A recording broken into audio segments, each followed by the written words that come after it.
الحمد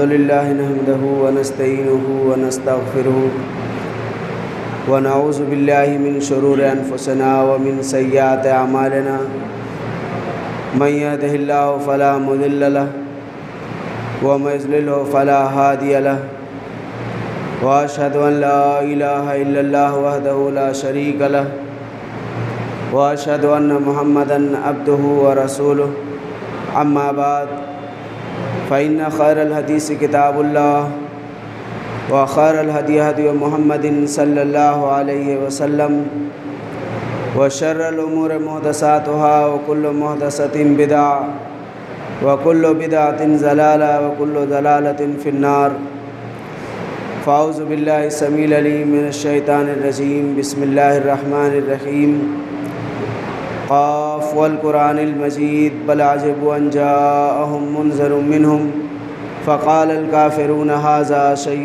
عجيب أإذا متنا وكنا ترابا ذلك رجع بعيد قد علمنا ما تنقص الأرض منهم وعندنا كتاب حفيظ بل كذبوا بالحق لما جاءهم فهم في أمر مريج أفلم ينظروا إلى السماء فوقهم كيف بنيناها وزيناها وما لها من فروج والأرض مددناها وألقينا فيها رواسي وأنبتنا فيها من كل زوج بهيج تبصرة وذكرى لكل عبد منيب ونزلنا من السماء ماء مباركا فأنبتنا به جنات وحب الحصيد والنخل باسقات لها طلع نضيد رزقا للعباد وأحيينا به بلدة ميتا كذلك الخروج كذبت قبلهم قوم نوح وأصحاب الرس وثمود وعاد وفرعون وإخوان لوط وأصحاب الأيكة وقوم تبع كل كذب الرسل فحق وعيد أفعينا بالخلق الأول بل هم في لبس من خلق جديد وقال الله تبارك وتعالى في موضع آخر ومن يشاقق الرسول من بعد ما تبين له الهدى ويتبع غير سبيل المؤمنين نوله ما تولى ونصله جہنم وساءت مصیرا۔ ہر طرح کی تعریف، کبریائی اور بڑائی اللہ رب العالمین کے لیے لائق و زیبہ ہے، جو اس جہاں کا مالک، خالق اور متصرف الامور ہے، اور درود و سلام ہو آئے ہوئے تمام انبیاء کرام پر، خصوصیت کے ساتھ آخری نبی محمد عربی صلی اللہ علیہ وسلم پر، جو تمام جہانوں کے لیے رحمت، ہدایت اور بشیر و نذیر بنا کر بھیجے گئے۔ اللہم صلی علی محمد وعلی آل محمد کما صلیت علی ابراہیم وعلی آل ابراہیم انک حمید مجید۔ اللہم بارک علی محمد وعلی آل محمد کما بارکت علی ابراہیم وعلی آل ابراہیم انک حمید مجید۔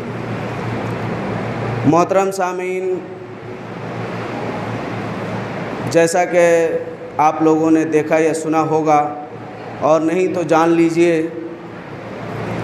آج جمعہ کے خطبے کے سلسلے سے میں نے جو مضمون رکھا ہے یا عنوان، وہ ہے گمراہی کیا ہے منہج سلف کی روشنی میں، یا یوں کہہ لیجئے کہ دین میں گمراہی کیا ہے منہج سلف کی روشنی میں۔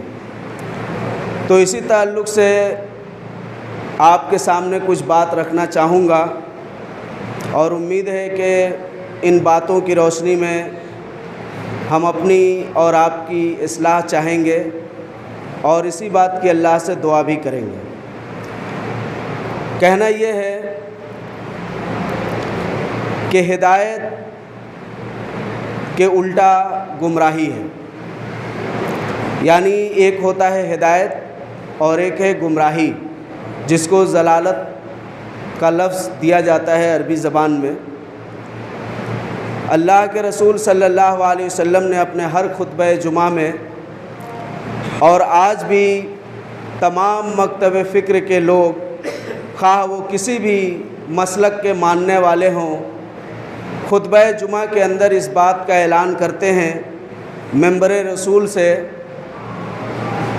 وشر الامور محدثاتها وکل محدثۃ بدعہ وکل بدعۃ ضلالہ، کہ سب سے بری چیز کیا ہے؟ سب سے برا معاملہ نئی چیزوں کا وجود میں آنا ہے، محدثات کا، اور یہ تمام محدثات کیا ہیں؟ کل محدثۃ بدعہ، تمام محدثات کیا ہیں؟ بدعت ہے، اور تمام بدعت کیا ہے؟ گمراہی ہے، کل بدعت ضلالہ۔ تو گمراہی کا دوسرا نام کیا رکھا گیا؟ بدعت۔ اور دین میں بدعت کا آنا یہ گمراہی ہے۔ اب یہاں پر یہ سوال ظاہر ہے کہ کچھ لوگ کرتے ہیں، یا تو کم علمی کی بنیاد پر کرتے ہیں، یا پھر بہت زیادہ جاننے کی صورت میں کرتے ہیں، یا جو ان کا بہت زیادہ جاننا ہوتا ہے وہ منہج سلف کی روشنی میں نہیں ہوتا ہے، اسی لیے وہ اس طرح کا سوال کرتے ہیں اور کہتے ہیں کہ حضرت عمر رضی اللہ تعالیٰ عنہ نے تراویح کی نماز کو بدعت کہا، اور آپ کہتے ہیں کہ ہر بدعت گمراہی ہے، تو کیا تراویح کی نماز پڑھنی بھی گمراہی ہے؟ یہ سوال آ جاتا ہے۔ تو آپ کو میں بتاؤں، جو میرا موضوع ہے اس کے دو حصے ہیں۔ پہلے حصے میں یہ ہے گمراہی کیا ہے، اور دوسرا حصہ کا نام ہے منہج سلف کی روشنی میں۔ تو یہ منہج سلف کیا ہے معلوم ہے آپ کو؟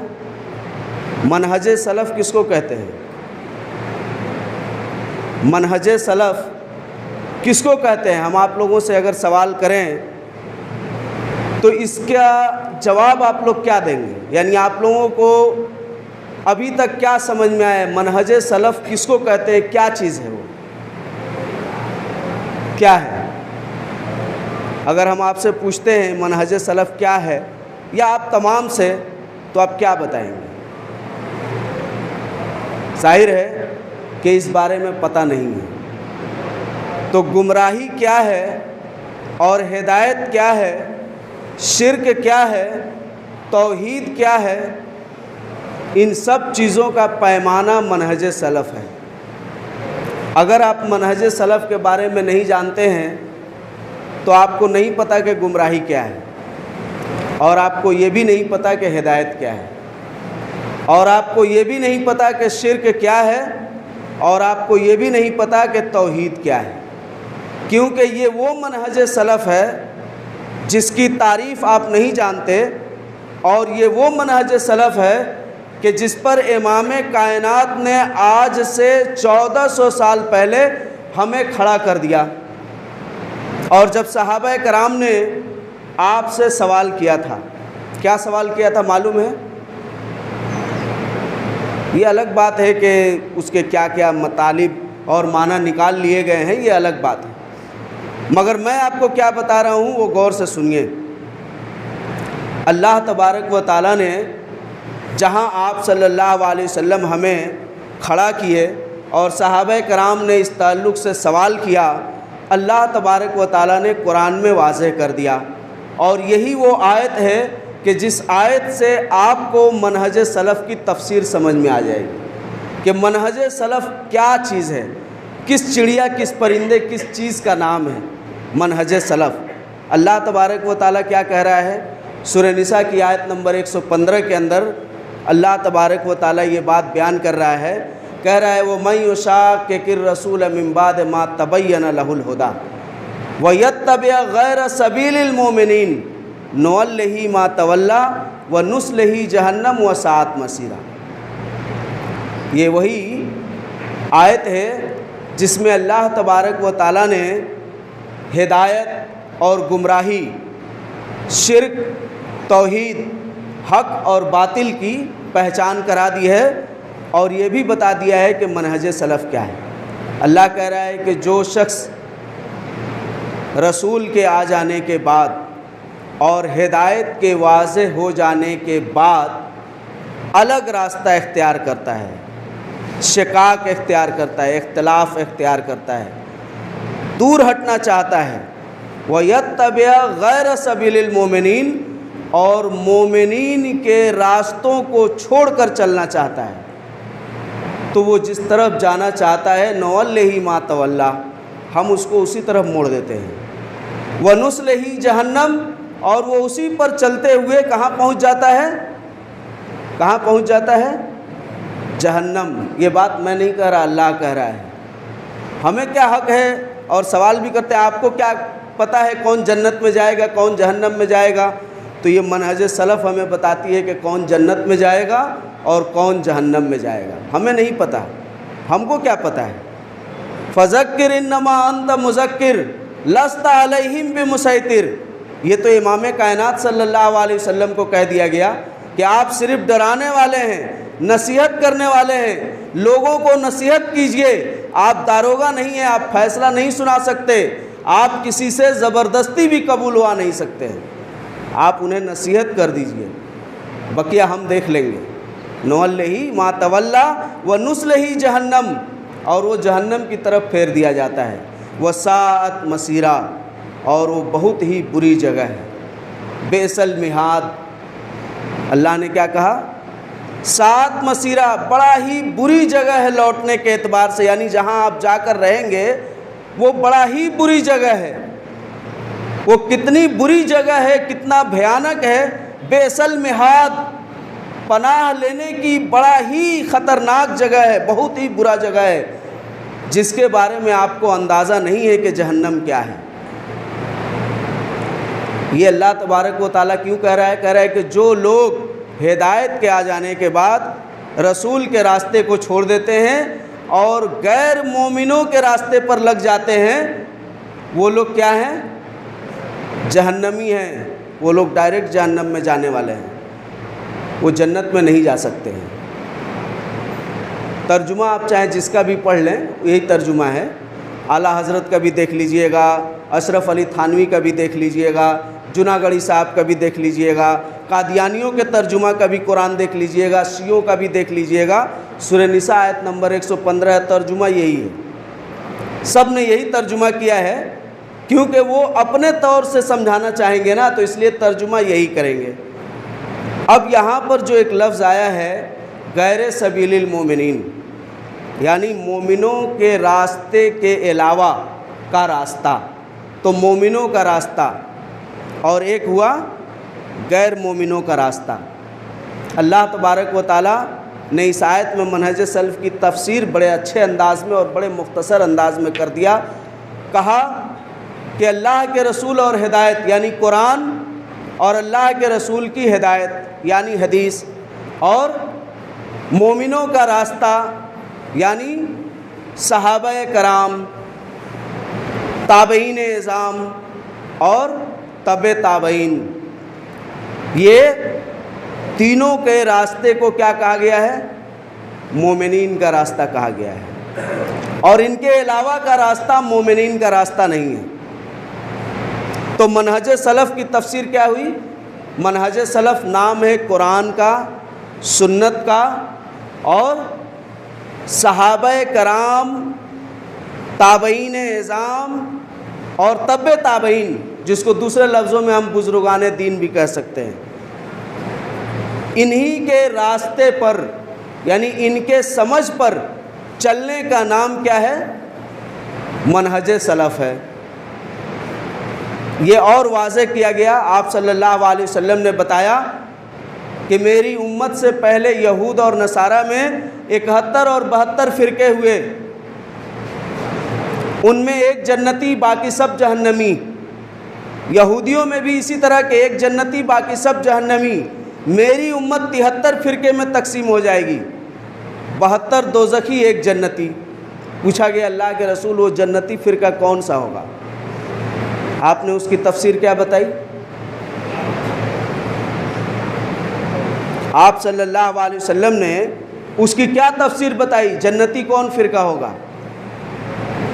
کون سی جماعت ہوگی؟ بتایا آپ نے؟ کیا بتایا؟ میں آپ لوگوں سے پوچھنا چاہتا ہوں کیا بتایا؟ کوئی جانتا ہے تو بتائے۔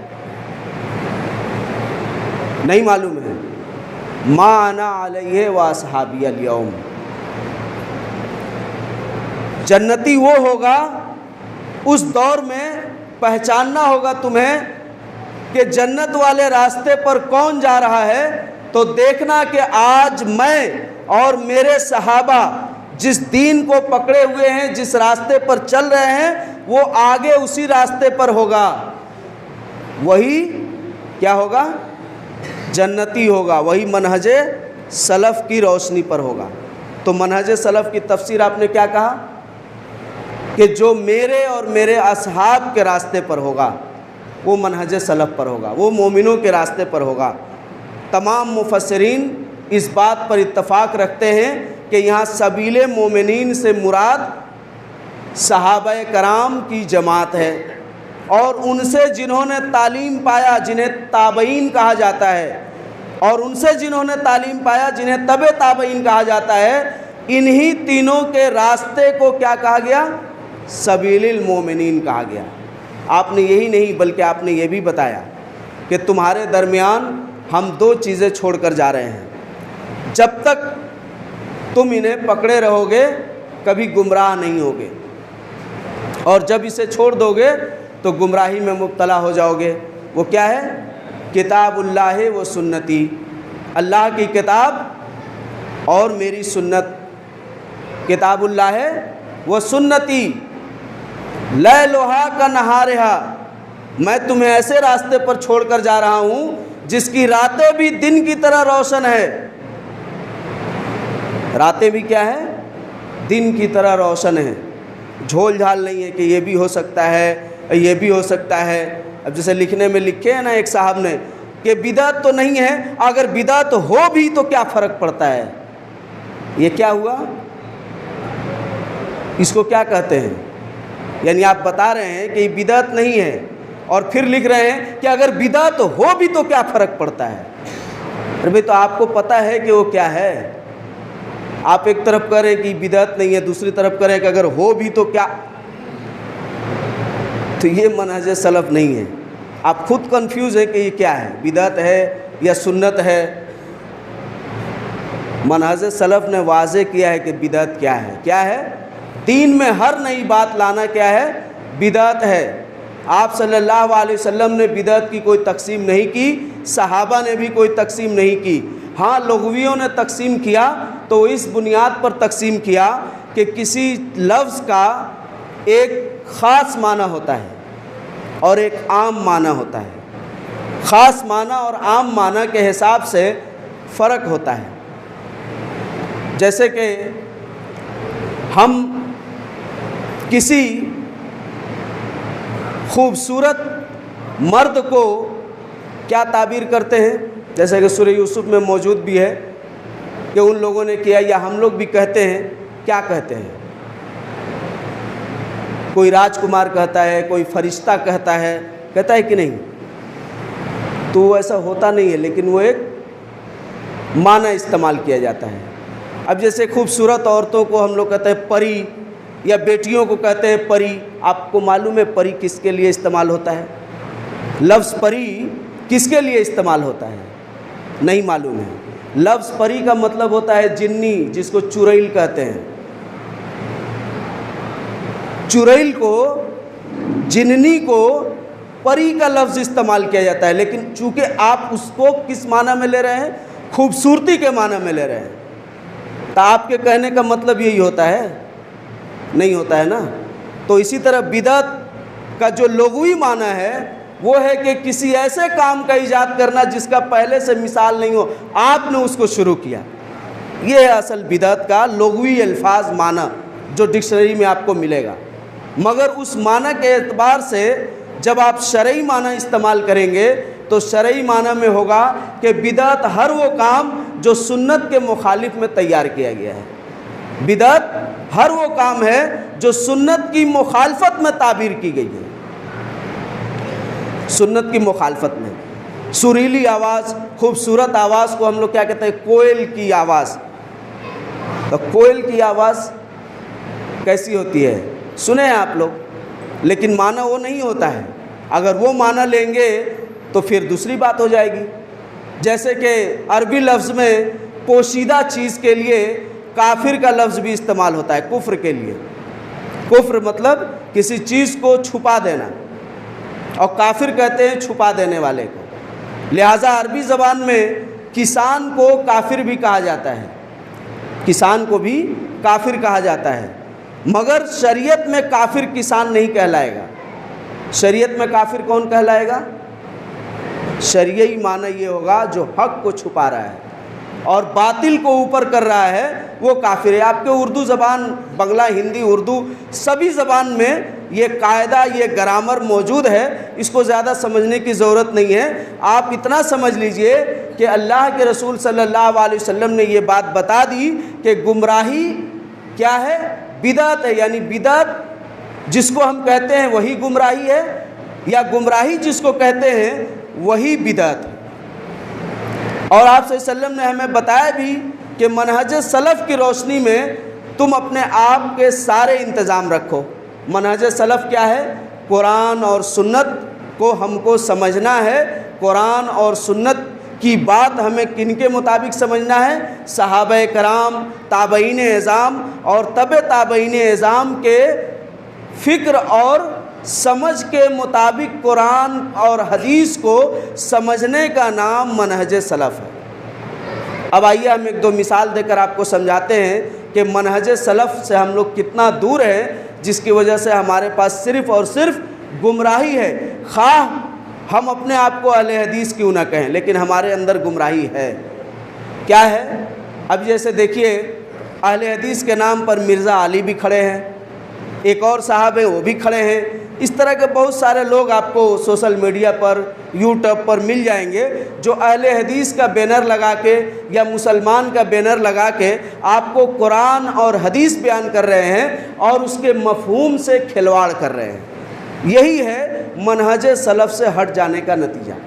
مثال کے طور پر آپ صلی اللہ علیہ وسلم کے انتقال کے بعد سے لے کر 500 صدی تک، یعنی 500 سال تک قرآن میں جو لفظ غیب کا ہے معنی، وہ یہی آ رہا تھا کہ غیب کا جاننے والا صرف اللہ ہے. مگر 500 سال کے بعد سے جو ترجمہ اور تفسیر آنے لگا، اس میں کیا آنے لگا؟ اللہ کے رسول بھی غیب جانتے ہیں، ان کے ساتھ ساتھ اولیاء بھی جانتے ہیں، ان کے ساتھ ساتھ فلانے بھی جانتے ہیں. یہی ہے منہج سلف سے ہٹ کر غیر سبیل المومنین کا یہ راستہ اختیار کرنا. غیر سبیل المومنین میں کیا ہے؟ قرآن ہے، حدیث ہے، اور اپنی سمجھ، اپنے ذات کی سمجھ. قرآن اور حدیث اور اپنی ذات کی سمجھ، اپنی خواہشات کو آگے رکھنا، اپنے مقصد کو آگے رکھنا، یہ ہے غیر سبیل المومنین. جو سلفی منہج جس کو کہتے ہیں نا، سلفی منہج سے الگ ہے. یہ سلفی منہج، میں ایک کتاب بھی لانے والا تھا، چھوٹ گیا، میں آپ لوگوں کو اس کتاب کو دکھلاتا. اس کتاب کا نام ہے شرح اصول اعتقاد اہل سنہ والجماعہ، امام لالکائی کی ہے. یہ کتاب ایسی ہے کہ آپ جو الزام لگاتے ہیں نا، وہ سارے الزامات کا اس میں جواب ہے. جیسے آج کیا کہتے ہیں؟ وہابی اولیاء کو نہیں مانتے، وہابی قبروں کی زیارت کو منع کرتے ہیں، وہابی نظر و نیاز کو منع کرتے ہیں، وہابی فلانا چیز کو نہیں مانتے، وہابی غیب کو نہیں مانتے. میں آپ کو پہلے بتا دوں کہ ہم لوگ وہابی نہیں ہیں، ہم لوگ وہابی نہیں ہیں. کچھ لوگوں نے وہابی کے لفظ کی تفسیر کر دی ہے کہ وہاب تو اللہ کا نام ہوتا ہے، اسی لیے ہم لوگ وہابی ہیں. کوئی بات نہیں، بات اس کی نہیں ہے. بات یہ ہے کہ برٹش حکومت میں وہابی کہنے والے پر جرمانہ لگایا جاتا تھا. کیوں جرمانہ لگایا جاتا تھا آپ کو معلوم ہے؟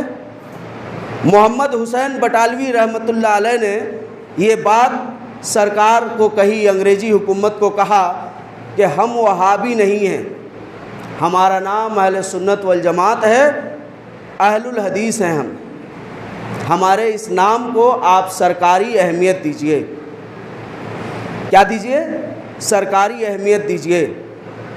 سرکار نے اس بات کو مان لیا، اور ماننے کے بعد یہ قانون لاگو ہوا کہ جو کوئی بھی کسی اہل حدیث کو وہابی کہے گا اسے جرمانہ دیا جائے گا، سزا دیا جائے گا، اس پر جرمانہ بھی عائد کیا جائے گا. اسی بات کو غلط طریقے سے پیش کر کے ہمارے کچھ کم علم بھائی یا بہت زیادہ جاننے والے کم علم بھائی کہتے ہیں کہ اہل حدیث تو انگریزوں کے ٹائم سے ہیں. اہل حدیث انگریزوں کے ٹائم سے نہیں ہے. علامہ صابونی رحمۃ اللہ علیہ 3 صدی ہجری کے عالم ہیں. ان کی کتاب کا نام ہے عقیدۃ ائمۃ السلف او اصحاب الحدیث. کیا نام رکھا ہے؟ عقیدے کی کتاب لکھا ہے انہوں نے.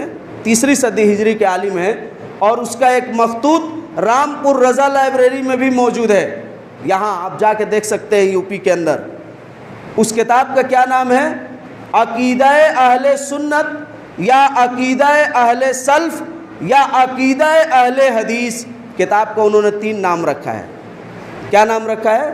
یہ کتاب عقیدہ اہل سنت ہے، یعنی اس کتاب میں اہل سنت کا عقیدہ بیان ہوا ہے، یا یوں کہہ لیجئے کہ اس کتاب میں عقیدہ سلف یعنی سلف لوگوں کا عقیدہ بیان کیا گیا ہے، یا یوں کہہ لیجئے کہ اس کتاب میں اہل حدیثوں کا عقیدہ بیان کیا گیا ہے. اس سے آپ کیا سمجھتے ہیں؟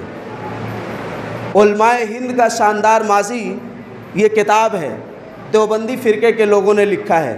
اس میں صاف لفظوں میں لکھا ہے کہ وہابی یہ سیاسی لفظ استعمال کیا گیا، مگر بعد میں اس کو ان لوگوں کے متھے جڑ دیا گیا جو شریعت کے پابند تھے. جو شریعت کے پابند تھے انہیں وہابی کہا جانے لگا، اور بعد میں تو اس کی بڑی عجیب و غریب تفسیر کر دی گئی. یہ عجیب و غریب تفسیر کر دی گئی کہ وہ لوگ جو ائمہ اہل حدیث کے عقیدے پر چلتے ہیں انہیں وہابی کہا جانے لگا، اور اس طرح سے یہ لفظ کا معنی بگڑتا بگڑتا اس نتیجے پر آ گیا. اب آپ کو ہم بتا دیں وہابی کون ہے. وہابی 2 صدی ہجری میں پیدا ہونے والے رستم بن وہب کا فرقہ، جس نے یہ بات اہل سنت میں شامل کیا. کیا شامل کیا؟ مزاروں اور قبروں کی زیارت کرنی چاہیے، ان پر چادر چڑھانی چاہیے، ان کے لیے نظر و نیاز نکالنی چاہیے، ان سے فیض مانگنی چاہیے، ان سے یہ کرنی چاہیے، ان سے استغاثہ کرنی چاہیے. میں نہیں کہتا، تاریخ کی تمام کتابیں بیان کر رہی ہیں. اس نے یہ کام اہل سنت میں جاری کیا 2 صدی ہجری میں شمالی افریقہ کی طرف. لہٰذا وہاں کے مسلمانوں نے جو اہل سنت والجماعت تھے انہوں نے اس فرقے کے لوگوں کو مار بھگایا، اور یہ فرقہ رسبیہ اور وہابیہ کہا جاتا تھا. کیا کہا جاتا تھا؟ اس فرقے کا 2 نام تھا، وہابیہ یا رسبیہ.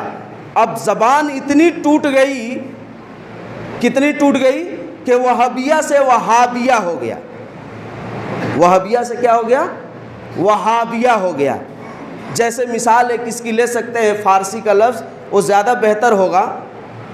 وہ کیا ہے کہ جب میں اسکول میں پڑھتا تھا تو میرے جغرافیہ کے ٹیچر، اور آج بھی بہت سارے اردو کے لڑکے پڑھے ہوں گے، جغرافیہ میں پڑھایا جاتا ہے کہ سورج اپنے محور پر، کیا؟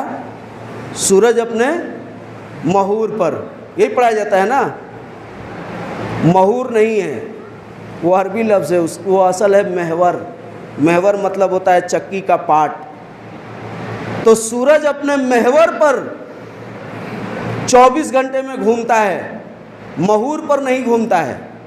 اسی طرح ہم لوگ کہتے ہیں مہرارو. مہرارو یہ کیا ہے معلوم ہے؟ کون سا لفظ ہے معلوم ہے؟ مہرارو کیا لفظ ہے؟ نہیں معلوم ہے، فارسی لفظ ہے. اصل میں یہ کیا ہے؟ ماہ رو، یعنی چاند جیسا چہرہ والی. ماہ رو، یہ اتنا ٹوٹ گیا کہ ماہ رو مہرارو ہو گیا. حالانکہ لغت میں ایسا نہیں ہے. لغت کی کتاب آپ دیکھیں گے تو یہ مہرارو نہیں ہے، ماہ رو ہے، یعنی اپنی بیوی کو خوبصورتی کا لقب دیا گیا ہے. تو اس طرح سے یہ وہابیہ چینج ہو کر وہابیہ میں تبدیل ہو گیا. اصل میں وہابی کون ہے؟ اصل میں وہابی وہی ہے جو اپنے آپ کو اہل سنت کہتے ہیں آج. اور ہم اہل سنت اہل الحدیث ہیں، اصحاب الحدیث ہیں، منہج سلف کے پابند ہیں.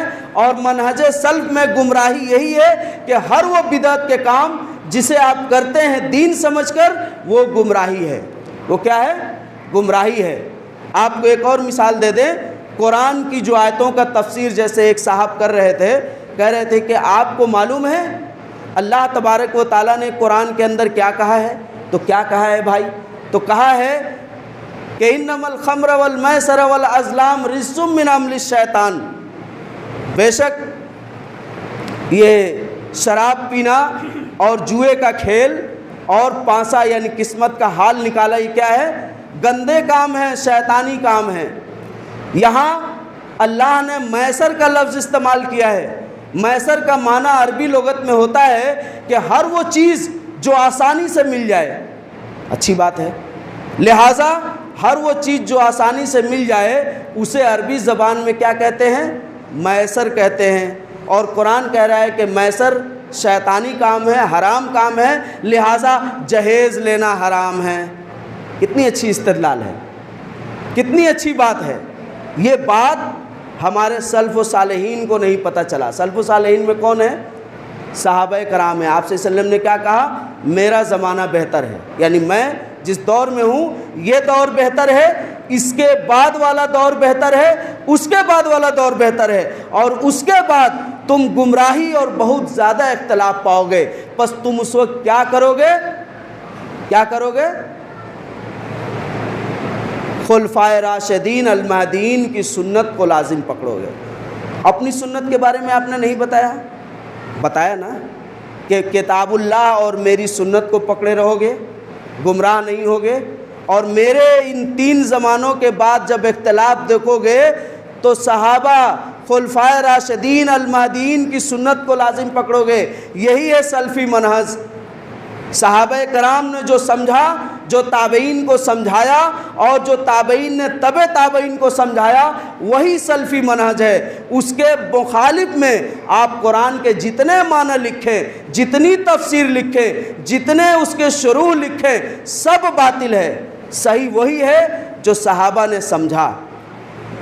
اب یہ کیا سمجھا رہے ہیں آپ کو؟ میسر سے مراد سمجھا رہے ہیں کہ اس سے مراد جہیز ہے۔ ارے بھائی تو جو آسانی سے مل جائے وہ حرام ہے بتا رہے ہیں، تو آسانی سے پانی بھی مل جاتا ہے، آپ پیاسے رہیں گے مت پیجئے گا، اس لیے کہ وہ بھی تو حرام ہے، میسر میں آ گیا ہے کہ نہیں؟ ایک باپ کا پراپرٹی اس کے بیٹے کو آسانی سے مل جاتا ہے کہ نہیں؟ اتنا بڑا پراپرٹی وہ نہیں بناتا ہے، باپ سے وراثت میں اس کو مل جاتا ہے، تو آسانی سے ہی ملا نا، تو یہ بھی حرام ہوا۔ تو ایسے قرآن سمجھیے گا تب تو ہو ہی گیا۔ گمراہی تو پڑی ہے۔ قرآن یہ نہیں کہتا ہے، قرآن کہتا ہے وہاں جوئے کا کھیل مراد ہے۔ کیا مراد ہے؟ جوا کا کھیل، اس سے وہی مراد لیا جائے گا۔ وہاں جوئے کے کھیل کو ہی حرام قرار دیا گیا ہے۔ ہر وہ چیز آسانی سے مل جانے والے کو حرام نہیں کہا گیا ہے۔ اگر ہر چیز آسانی سے مل جائے اور حرام ہے تو آج سے پہلے جو وید اور حکیم تھے وہ بہت ساری جڑی بوٹیوں کو کھیتوں سے توڑ کر لاتے، جنگلوں سے لاتے تھے، وہ مل ہی جاتی تھی انہیں آسانی سے، تو وہ حرام ہے؟ ایسا نہیں ہے۔ تو اس لیے یہ منہج سلف ہے کہ منہج سلف میں اس آیت کا معنی کیا ہوگا؟ کیا ہوگا؟ ہر وہ چیز جس کو جوا کا کھیل سے تعبیر کیا جائے۔ جیسے یہاں ما اہل بہ لغیر اللہ میں بڑا اختلاف رہتا ہے، کیا کرتے ہیں ہم سب کچھ اس میں ڈال دیتے ہیں، تو سب کچھ اس میں نہیں آئے گا۔ اہل بہ لغیر اللہ سے مراد صرف ذبیحہ ہے۔ وہ کون سا ذبیحہ؟ جس پر اللہ کا نام نہ لیا گیا ہو، وہ ذبیحہ مراد ہے۔ اب یہاں اور جو چیزوں کی باتیں ہیں تو وہاں پر پھل کو استثناء کر دیا گیا۔ آپ صلی اللہ علیہ وسلم سے حضرت عائشہ رضی اللہ عنہا نے کیا کیا؟ سوال کیا، کہا کہ یہ مجوسی جو اپنے تیوہار پر دیتے ہیں ہمیں کیا کرنا چاہیے؟ تو آپ صلی اللہ علیہ وسلم نے کہا کہ ان کے پھل کو قبول کر لو اور ان کا ذبیحہ نہ لو۔ ان کے پھل کو قبول کر لو، ان کا ذبیحہ نہ لو، یہ حدیث موجود ہے۔ تو منہج سلف میں اور اس کے حساب سے وما اہل بہ لغیر اللہ میں پھل نہیں آئے گا۔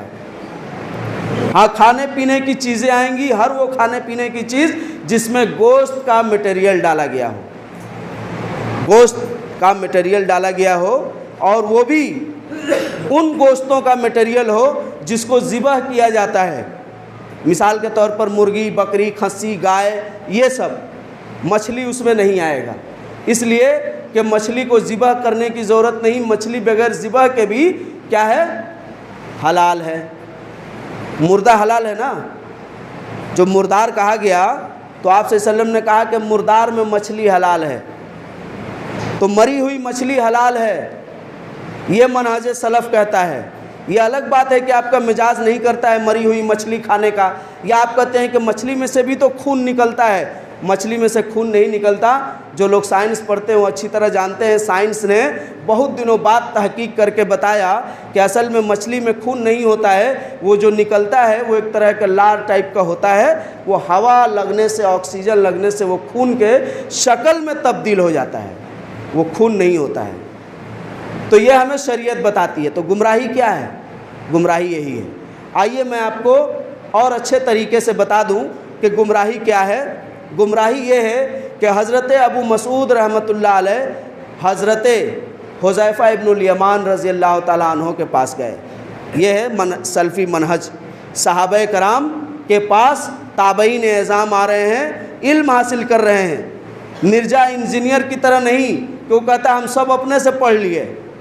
ایک اور ہے، وہ کیا نام ہے ان کا، ذہن سے نکل رہا ہے، وہ بھی ہے، تھوڑی سی داڑھی ہے، بیٹھے رہتے ہیں ٹی شرٹ پہن کر، چشمہ لگا کر، بڑے اچھے اچھے بیانات دیتے رہتے ہیں، وہ شخص بھی گمراہ ہے، وہ بھی قرآن اور حدیث کی غلط تفسیر کرتا ہے۔ اس کے ساتھ 2-3 اور بیٹھے رہتے ہیں، وہ لوگ بھی غلط تفسیر کرتے ہیں، اب بڑی اچھی اچھی بات بیان کرتے ہیں، لیکن وہ گمراہی ہے ان کے لیے جو نہیں جانتے، وہ گمراہی کی بات بیان کرتے ہیں، منہج سلف میں نہیں ہے، کتاب و سنت میں بھی وہ نہیں ہے۔ کیا ہے؟ تو وہ آ کر پوچھتے ہیں، کہتے ہیں کہ آپ ہمیں کچھ نصیحت کیجئے۔ حضرت حذیفہ ابن الیمان رضی اللہ تعالیٰ عنہ کا شروع سے ہی یہ یعنی تعلیم لینے کا یہ انہوں نے ایک مقصد بنایا تھا، کہا تھا ہدایت کی باتیں تو واضح ہو ہی جائیں گی اور ہو ہی رہی ہیں، مگر میں گمراہیوں کو اور خرابیوں کو اللہ کے رسول سے جانا کرتا تھا، اس لیے کہ جب میں خرابی اور گمراہی کو جان لوں گا تو میرے اندر یہ صلاحیت آ جائے گی کہ ہم اچھائی کو اس میں سے چن لیں۔ حضرت عمر رضی اللہ تعالیٰ عنہ کے پاس ایک شخص کا بیان ہوا، آپ نے اس کے بارے میں سنا کہ وہ برائی تک کو نہیں جانتا، اتنا شریف آدمی ہے، تو آپ نے کہا ممکن ہے وہ گمراہی میں پھنس جائے گا۔ تو انہوں نے کیا کہا کہ دیکھو تمہارے پاس یقین نہیں پہنچا؟ تو حضرت ابو مسعود نے کہا بالکل پہنچا ہے۔ کہا کہ پھر جان لو کہ گمراہی اور سراسر گمراہی یہ ہے کہ تم ان برائیوں کو اچھا سمجھنے جسے تم برا سمجھتے تھے، اور ان اچھائیوں کو برا سمجھنے لگو جسے تم اچھا سمجھتے تھے۔ یعنی برائی کو اچھا سمجھنا اور اچھائی کو برائی سمجھنا، یہ کیا ہے؟ گمراہی ہے۔ پھر آپ نے کہا اور یاد رکھو ایاکم والتلون، تلون مجازی سے بچنا، کیونکہ اللہ کا دین ایک ہے، اس میں تلون نہیں ہے۔ تلون کا کیا مطلب ہوتا ہے؟ تلون کا مطلب ہوتا ہے کہ دو رنگی، سترنگی، نارنگی مزاج کے آدمی، یعنی ان کا مزاج ہر پل بدلتے رہتا ہے، کسی بھی معاملے میں مستقل مزاج نہیں ہوتے، انہیں کیا کہا گیا ہے؟ عربی میں تلون مزاج کہا گیا ہے۔ اس کی مثال کس طرح ہم آپ کو دیں، وہ اس طرح آپ سمجھ لیجئے کہ حضرت امام شافعی رحمۃ اللہ علیہ کے پاس ایک شخص آیا اور آ کر کہا، یہ بات بیان کر کے ہم ختم کر دیتے ہیں، آ کر کہا کہ اچھا آئیے ہم آپ سے مناظرہ کرنا چاہتے ہیں، اور مناظرہ میں اگر ہم جیت گئے تو آپ میرے مسلک کو قبول کر لیجئے گا، اور اگر آپ جیت گئے تو ہم آپ کے مسلک کو قبول کر لیں گے۔ تو حضرت امام شافعی رحمۃ اللہ علیہ نے کہا کہ بالکل ٹھیک، بہت بہتر بات، لیکن مجھے ایک سوال کا جواب دو۔ کہا کیا؟ کہا کہ اگر مان لو کہ ہم جیتے تو تم میرے مسلک کو قبول کر لو گے، اور تم جیتے تو ہم تمہارے مسلک کو قبول کر لیں گے۔ کہا ہاں۔ کہا اگر تیسرا آئے اور ہم دونوں کو ہرا دے تو کہا اس کے مسلک کو قبول کر لیں گے۔ کہا اگر چوتھا آئے اور ہم تینوں کو ہرا دے تو کہا اس کے مسلک کو قبول کر لیں گے۔ کہا دین اس کا نام نہیں ہے، دین اس کا نام نہیں ہے، ادھروں 7 گھاٹ پانی پی رہے ہیں، وہ دین نہیں ہے۔ دین کیا ہے؟ فدین اللہ واحد، اللہ کا دین ایک ہے۔ اگر اس میں نظر و نیاز لے غیر اللہ حرام ہے تو کوئی ایسی آیت نہیں ہے جس سے آپ ثابت کر دیں گے۔ اگر اللہ کے دین میں یہ موجود ہے کہ قبر جو مدفون ہے، اِنَّكَ لَا تُسْمِعُ مَنْ فِي الْقُبُورِ، اللہ نے واضح اعلان کیا کہ جو قبروں میں مدفون ہے، اے نبی آپ انہیں نہیں سنا سکتے۔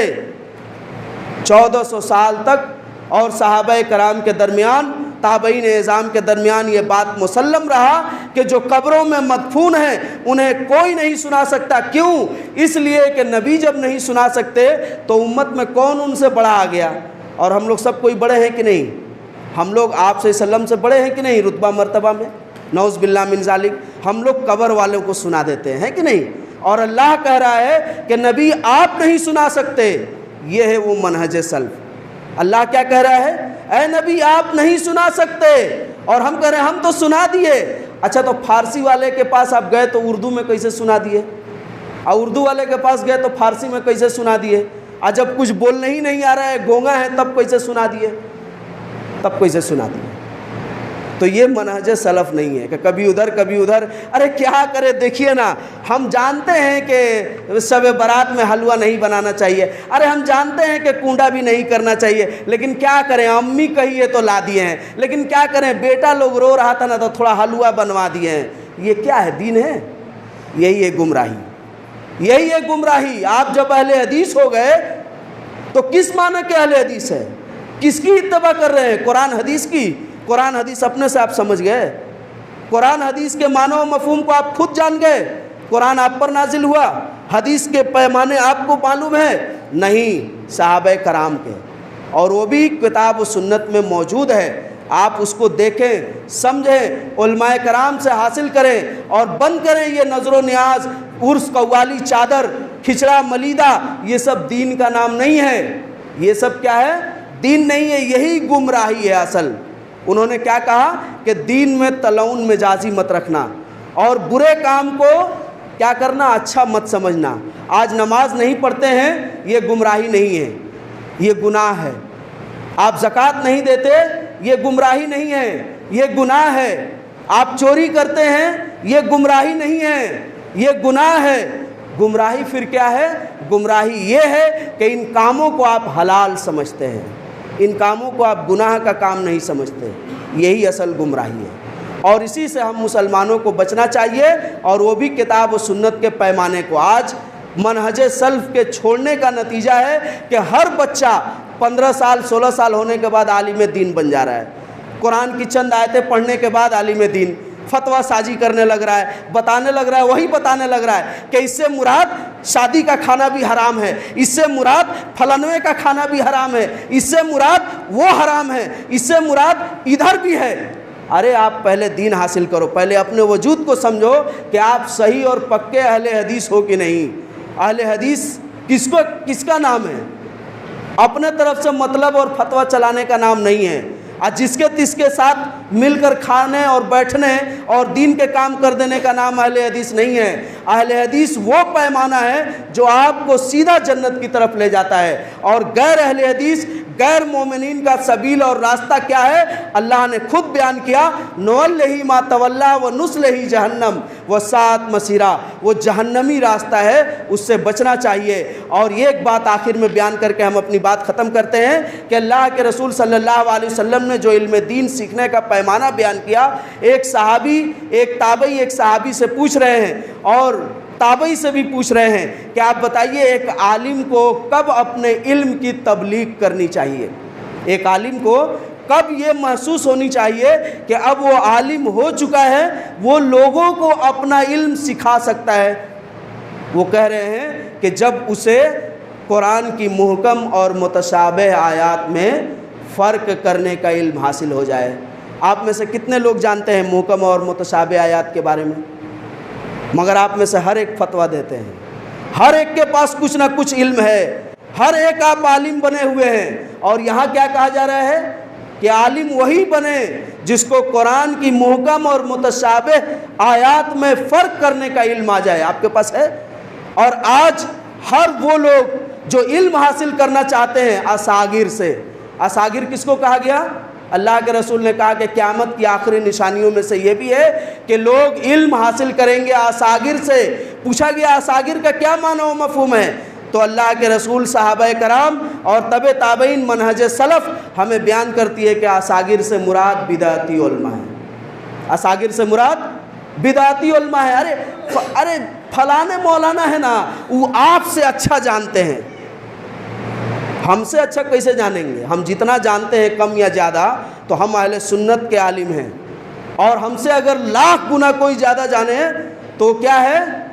اگر بدعتی ہے تو وہ اہل سنت میں نہیں اور اس کے علم کی کوئی اہمیت نہیں۔ ابلیس لاکھ جانتا تھا مگر وہ اساغر کر دیا گیا، گھٹیا۔ اساغر کا لفظ ہوتا ہے گھٹیا، بدعتی عالم جو بدعت کو پھیلاتے ہیں۔ ان کے پاس لاکھ قرآن حدیث کا علم، اس سے کیا ہے؟ وہ بدعت پھیلاتے ہیں، ان کے علم کو کبھی بھی شریعت نے قبول نہیں کیا۔ اور آج ہمارا پیمانہ یہی بن چکا ہے، اس لیے ہم گمراہیوں میں ہیں۔ اللہ سے دعا ہے کہ اللہ ہم کو گمراہیوں سے بچائے، حق کی طرف لائے اور ہدایت کو قبول کرنے کی، سمجھنے کی اور اس پر استقامت اختیار کرنے کی توفیق عطا فرمائے، کیونکہ ہم میں سے اکثر لوگوں کو استقامت حاصل نہیں ہے۔ آمین وآخر دعوانا الحمدللہ۔